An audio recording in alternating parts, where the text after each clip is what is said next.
ਕਿਸੇ ਨੇ ਬੜੀ ਹੀ ਸੋਹਣੀ ਗੱਲ ਕਹੀ ਹੈ ਕਿ ਜ਼ਿੰਦਗੀ ਵਿੱਚ ਜੇਕਰ ਕੋਈ ਰੋਕਣ ਜਾਂ ਟੋਕਣ ਵਾਲਾ ਹੈ ਤਾਂ ਉਸ ਦਾ ਸ਼ੁਕਰ ਮਨਾਓ, ਕਿਉਂਕਿ ਜਿਨ੍ਹਾਂ ਬਾਗਾਂ ਦੇ ਮਾਲੀ ਨਹੀਂ ਹੁੰਦੇ ਉਹ ਬਾਗ ਬੜੀ ਜਲਦੀ ਉਜੜ ਜਾਂਦੇ ਨੇ। ਇੱਕ ਬੱਚੇ ਨੇ ਆਪਣੇ ਪਿਓ ਤੋਂ ਪੁੱਛਿਆ ਕਿ ਇਸ ਦੁਨੀਆ ਵਿੱਚ ਖੁਸ਼ ਰਹਿਣ ਦਾ ਸੀਕ੍ਰੇਟ ਕੀ ਹੈ, ਖੁਸ਼ ਰਹਿਣ ਦਾ ਰਾਜ ਕੀ ਹੈ। ਉਸ ਬਾਪ ਨੇ ਉਸ ਨੂੰ ਕਿਹਾ ਕਿ ਬੇਟਾ, ਇਸ ਛੋਟੀ ਜਿਹੀ ਉਮਰ ਵਿੱਚ ਤੂੰ ਬਹੁਤ ਵੱਡਾ ਸਵਾਲ ਪੁੱਛ ਲਿਆ।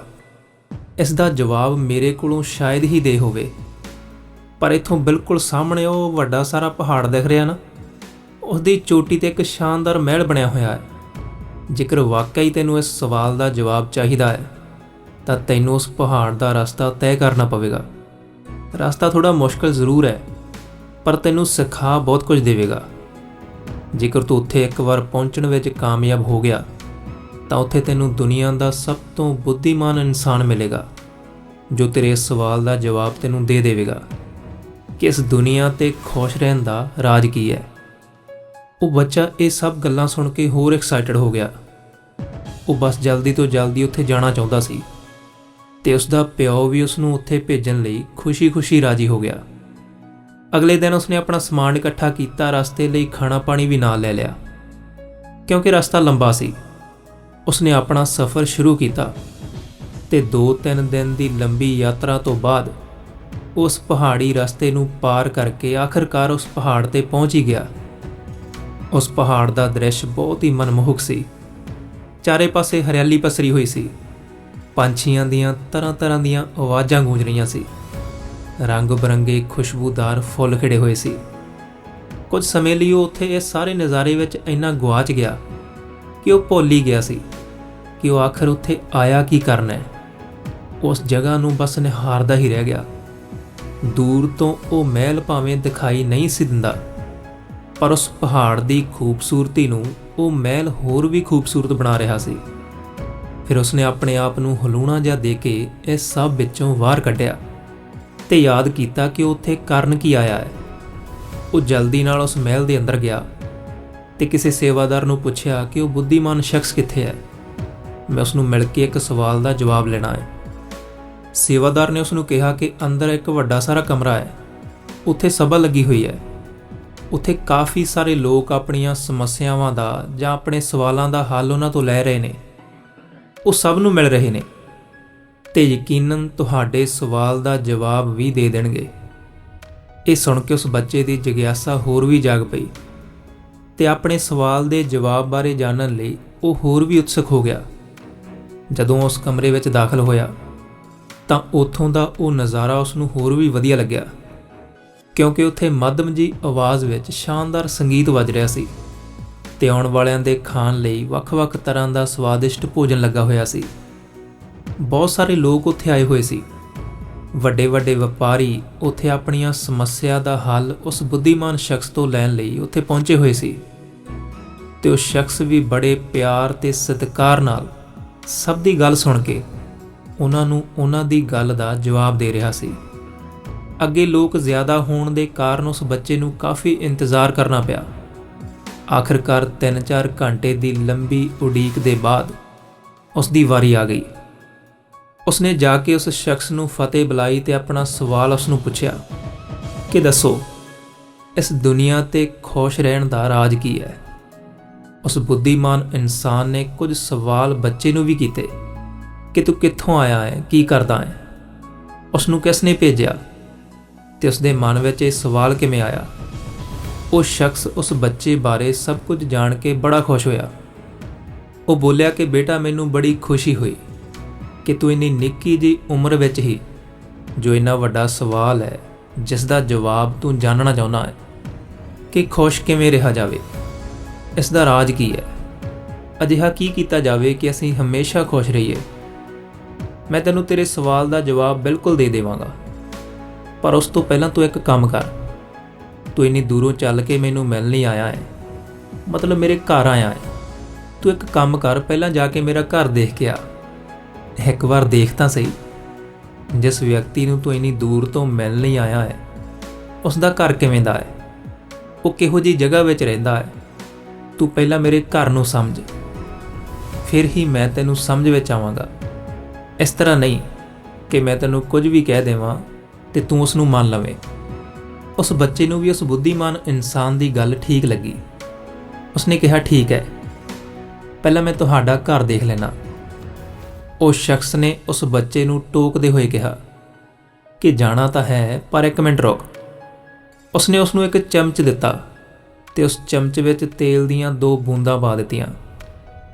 ਹੁਣ ਇਸ ਗੱਲ ਦਾ ਧਿਆਨ ਰੱਖੀ ਕਿ ਜਦੋਂ ਤੂੰ ਘੁੰਮ ਕੇ ਵਾਪਸ ਵੀ ਆ ਗਿਆ ਤਾਂ ਇਹ ਤੇਲ ਇਸ ਚਮਚ ਵਿੱਚੋਂ ਬਾਹਰ ਨਾ ਨਿਕਲਿਆ ਹੋਵੇ।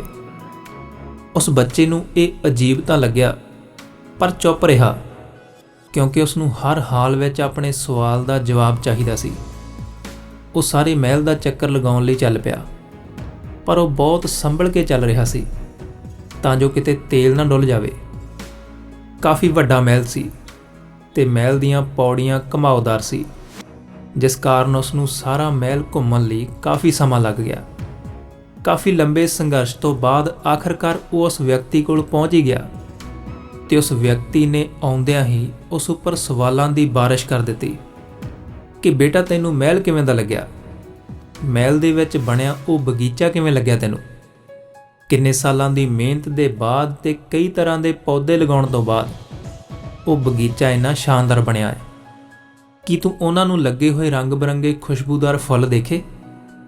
ਕੀ ਤੂੰ ਇਸ ਮਹਿਲ ਵਿੱਚ ਬਣੀ ਹੋਈ ਲਾਇਬ੍ਰੇਰੀ ਦੇਖੀ, ਜਿਸ ਵਿੱਚ ਕਿਤਾਬਾਂ ਦਾ ਇੰਨਾ ਵੱਡਾ ਤੇ ਵਧੀਆ ਖਜ਼ਾਨਾ ਹੈ ਕਿ ਜੇਕਰ ਕੋਈ ਇਸ ਨੂੰ ਪੜ੍ਹ ਲਵੇ ਤਾਂ ਦੁਨੀਆ 'ਤੇ ਐਸੀ ਕੋਈ ਸਮੱਸਿਆ ਹੀ ਨਹੀਂ ਬਣੀ ਜਿਸ ਦਾ ਉਹਦੇ ਕੋਲ ਹੱਲ ਨਾ ਹੋਵੇ?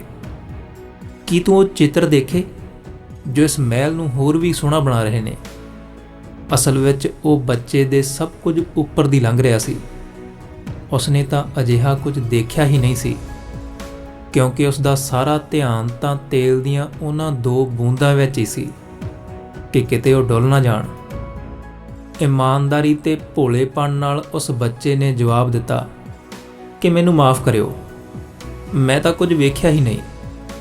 ਅਸਲ ਵਿੱਚ ਮੇਰਾ ਸਾਰਾ ਧਿਆਨ ਤਾਂ ਇਹਨਾਂ ਤੇਲ ਦੀਆਂ 2 ਬੂੰਦਾਂ ਵਿੱਚ ਹੀ ਸੀ। ਤੁਸੀਂ ਆਖਿਆ ਸੀ ਨਾ ਕਿ ਇਸ ਦਾ ਧਿਆਨ ਰੱਖਣਾ ਹੈ। ਉਸ ਸ਼ਖਸ ਨੇ ਉਸ ਬੱਚੇ ਦੇ ਮੂੰਹ ਵੱਲ ਦੇਖਿਆ ਤੇ ਕਿਹਾ ਕਿ ਤੁਸੀਂ ਇਸ ਤਰ੍ਹਾਂ ਕਰੋ, ਇੱਕ ਵਾਰ ਫਿਰ ਜਾਓ ਤੇ ਸਭ ਕੁਝ ਚੰਗੀ ਤਰ੍ਹਾਂ ਦੇਖ ਕੇ ਆਓ ਤੇ ਫਿਰ ਮੈਨੂੰ ਦੱਸਿਓ ਕਿ ਸਭ ਕੁਝ ਤੁਹਾਨੂੰ ਕਿਵੇਂ ਲੱਗਿਆ। ਉਹ ਬੱਚਾ ਦੁਬਾਰਾ ਗਿਆ ਤੇ ਮਹਿਲ ਦੀ ਇੱਕ-ਇੱਕ ਚੀਜ਼ ਨੂੰ ਚੰਗੀ ਤਰ੍ਹਾਂ ਦੇਖਿਆ। ਬਗੀਚੇ ਨੂੰ ਕਿੰਨੀ ਦੇਰ ਤੱਕ ਨਿਹਾਰਦਾ ਰਿਹਾ। ਮਹਿਲ ਵਿੱਚ ਲੱਗੇ ਹੋਏ ਕੱਲੇ-ਕੱਲੇ ਚਿੱਤਰ ਨੂੰ ਬੜੀ ਬਰੀਕੀ ਨਾਲ ਦੇਖਿਆ ਤੇ ਸਮਝਿਆ। ਲਾਇਬ੍ਰੇਰੀ ਵਿੱਚ ਵੀ ਗਿਆ। ਮਹਿਲ ਦੀ ਛੱਤ ਤੇ ਹੋਈ ਸ਼ੀਸ਼ਿਆਂ ਦੀ ਮੀਨਾਕਾਰੀ ਨੂੰ ਦੇਖਿਆ। ਵਾਪਸ ਆ ਕੇ ਉਸ ਬੁੱਧੀਮਾਨ ਸ਼ਖਸ ਨੂੰ ਕਿਹਾ ਕਿ ਵਾਕਈ ਤੁਸੀਂ ਬਹੁਤ ਸੋਹਣਾ ਮਹਿਲ ਬਣਾਇਆ ਹੈ। ਹਰ ਬਰੀਕੀ ਦਾ ਖਾਸ ਤੌਰ ਤੇ ਖਿਆਲ ਰੱਖਿਆ ਗਿਆ ਹੈ।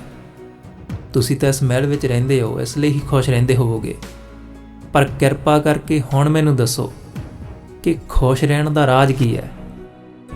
ਬਿਲਕੁਲ ਤੁਹਾਨੂੰ ਇਸ ਸਵਾਲ ਦਾ ਜਵਾਬ ਮਿਲ ਜਾਵੇਗਾ।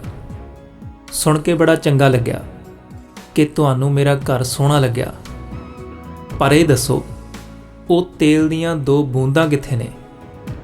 ਉਹ ਬੱਚਾ ਮਹਿਲ ਦੇਖਣ ਵਿੱਚ ਹੀ ਇੰਨਾ ਮਗਨ ਹੋ ਗਿਆ ਸੀ ਕਿ ਉਸ ਨੂੰ ਪਤਾ ਹੀ ਨਹੀਂ ਲੱਗਿਆ ਕਿ ਤੇਲ ਦੀਆਂ ਉਹ ਬੂੰਦਾਂ ਕਿੱਥੇ ਕਦੋਂ ਡਿੱਗ ਪਈਆਂ।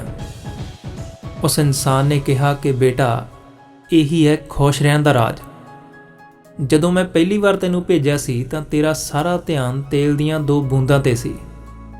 ਤੇਰੇ ਆਸ-ਪਾਸ ਕੀ ਹੋਇਆ ਤੈਨੂੰ ਕੁਝ ਦਿਖਿਆ ਹੀ ਨਹੀਂ। ਜਦੋਂ ਦੂਸਰੀ ਵਾਰ ਤੈਨੂੰ ਭੇਜਿਆ ਤਾਂ ਤੇਰਾ ਸਾਰਾ ਧਿਆਨ ਆਸ-ਪਾਸ ਦੀਆਂ ਚੀਜ਼ਾਂ 'ਤੇ ਸੀ, ਪਰ ਤੇਲ ਦੀਆਂ ਉਹ ਬੂੰਦਾਂ ਕਦੋਂ ਡੁੱਲ ਗਈਆਂ ਤੈਨੂੰ ਪਤਾ ਵੀ ਨਹੀਂ। ਮਤਲਬ ਜੋ ਤੇਰਾ ਮੁੱਢਲਾ ਕੰਮ ਸੀ ਉਸ ਨੂੰ ਤੂੰ ਭੁੱਲ ਗਿਆ। ਹਮੇਸ਼ਾ ਖੁਸ਼ ਰਹਿਣ ਦਾ ਰਾਜ ਇਹੀ ਹੈ ਕਿ ਦੁਨੀਆ ਵਿੱਚ ਤੁਹਾਨੂੰ ਕਿੰਨੀ ਵੀ ਖੂਬਸੂਰਤੀ ਮਿਲ ਜਾਵੇ, ਜਾਂ ਕਹਿ ਲਵੋ ਕਿੰਨਾ ਕੁਝ ਵੀ ਤੁਹਾਨੂੰ ਆਕਰਸ਼ਿਤ ਕਰ ਰਿਹਾ ਹੋਵੇ, ਤੁਸੀਂ ਜੋ ਕਰ ਰਹੇ ਹੋ ਉਸ ਨੂੰ ਨਾ ਭੁੱਲੋ। ਤੁਹਾਨੂੰ ਤੇਲ ਦੀਆਂ 2 ਬੂੰਦਾਂ ਦਾ ਖਿਆਲ ਰੱਖਦੇ ਹੋਏ ਮਹਿਲ ਦੀ ਖੂਬਸੂਰਤੀ ਨੂੰ ਨਿਹਾਰਨਾ ਚਾਹੀਦਾ ਸੀ। ਸਾਡੇ ਵਿੱਚੋਂ ਬਹੁਤੇ ਲੋਕ ਜਦੋਂ ਕਿਤੇ ਪਹੁੰਚ ਜਾਂਦੇ ਨੇ ਤਾਂ ਉਹ ਆਪਣੀਆਂ ਜੜ੍ਹਾਂ ਹੀ ਭੁੱਲ ਜਾਂਦੇ ਨੇ। ਇਸ ਲਈ ਜ਼ਿੰਦਗੀ ਵਿੱਚ ਕਿਤੇ ਵੀ ਚਲੇ ਜਾਓ, ਆਪਣੀ ਹੋਂਦ ਨਾ ਭੁੱਲਿਓ, ਕਿਉਂਕਿ ਜੋ ਇਨਸਾਨ ਆਪਣੀਆਂ ਜੜ੍ਹਾਂ ਨਾਲ ਜੁੜਿਆ ਰਹਿੰਦਾ ਹੈ ਉਹ ਇਨਸਾਨ ਹੀ ਜ਼ਿੰਦਗੀ ਵਿੱਚ ਬਹੁਤ ਅੱਗੇ ਜਾਂਦਾ ਹੈ। ਆਪਣੀ ਸ਼ੁਰੂਆਤ ਨੂੰ ਹਮੇਸ਼ਾ ਯਾਦ ਰੱਖੋ। ਉਹਨਾਂ ਪਲਾਂ ਨੂੰ ਯਾਦ ਰੱਖੋ ਜੋ ਤੁਹਾਡੀ ਜ਼ਿੰਦਗੀ ਵਿੱਚ ਸਭ ਤੋਂ ਖੂਬਸੂਰਤ ਨੇ।